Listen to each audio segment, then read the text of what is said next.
Welcome to the video version of Visibility at Your Library. Today we're going to hear from ALA President Loriene Roy and Executive Director Keith Michael Fiels on the state of America's libraries. I'm Loriene Roy. I'm President of the American Library Association. I'm also a professor in the School of Information at the University of Texas at Austin. Library use is increasing. Library circulation of library materials is also increasing. Libraries are offering these services in new and configured spaces in exciting ways. Well, this year we've attempted to make some progress on 3 task force areas and 3 special projects. The task force areas include workplace wellness, the Circle of Literacy, and supporting library and information science through education. We've also worked on some demonstration projects, starting some national discussions related to national library camps, meeting effectiveness, and a national oral history project of retired and retiring librarians.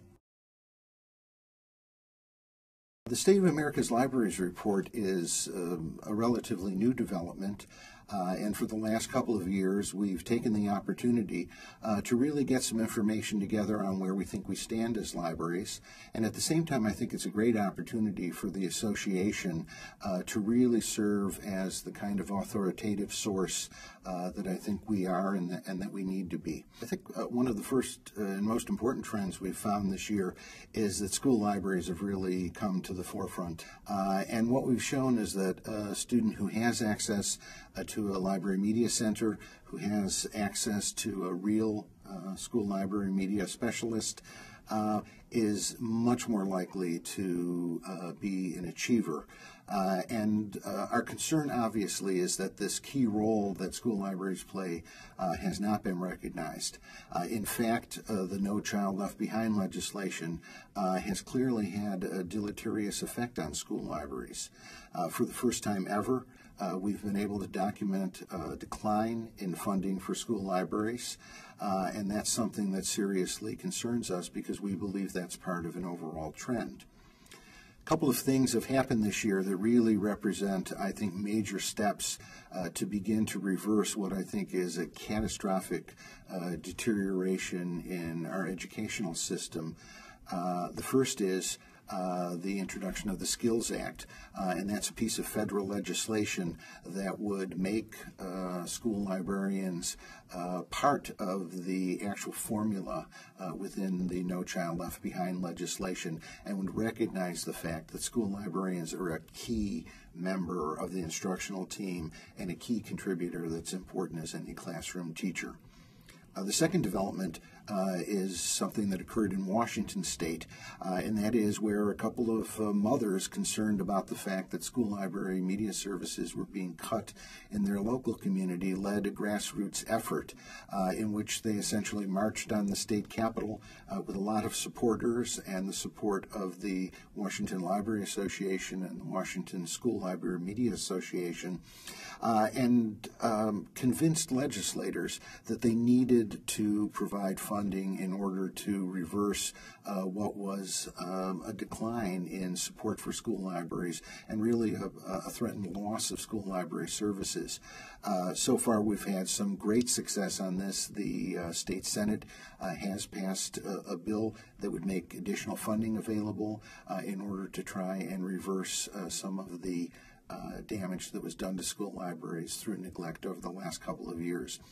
We are also talking with people in a number of other states because we think this really needs to become a national movement. We need to reverse a very, very I think scary trend, which is that students can learn without having access to reading materials or to a school library. ALA just released a study that looked at the use of languages other than English and issues related to libraries serving people who speak languages other than English. The study found some interesting things. Not unsurprisingly, it found that Spanish is certainly the group that is most frequently being served by libraries among people who don't speak English. What was more surprising about the study was that, in fact, they discovered that smaller communities serving under 100,000 people, in fact, tended to be more likely to serve non-English speaking populations. This goes contrary to the feeling that this is just a large city problem. We all know that there are Spanish-speaking people in urban areas. What this really showed is that there are a lot of medium-sized and smaller libraries that are trying to meet the needs of a diverse population. One of the other interesting things about the study is that it also showed that both obviously lack of Spanish language materials and very significantly lack of awareness of the Spanish-speaking population of library services were the two most significant barriers that prevented people from actually making use of library services. One of the things we found out was that, in fact, Americans continue to use libraries more heavily than ever. About 2 billion items were checked out of America's libraries last year. And what's interesting, obviously, is that in addition to books, patrons are just as likely nowadays to be checking out DVDs or CDs, the good news is that library use continues to be very, very strong, despite such things as the internet. In fact, what we found is that more and more people are coming to the library to use the internet, to get help using the internet, and then in fact we've developed a whole new generation of library users who in many instances are online users and visit the library from their homes. As anyone who's observed a teenager lately knows, they're just as likely to be spending their time on a video game as they are doing anything else. Libraries have really begun to recognize that this is becoming very much a part of our culture, and have really begun to kind of tap into it in some new ways.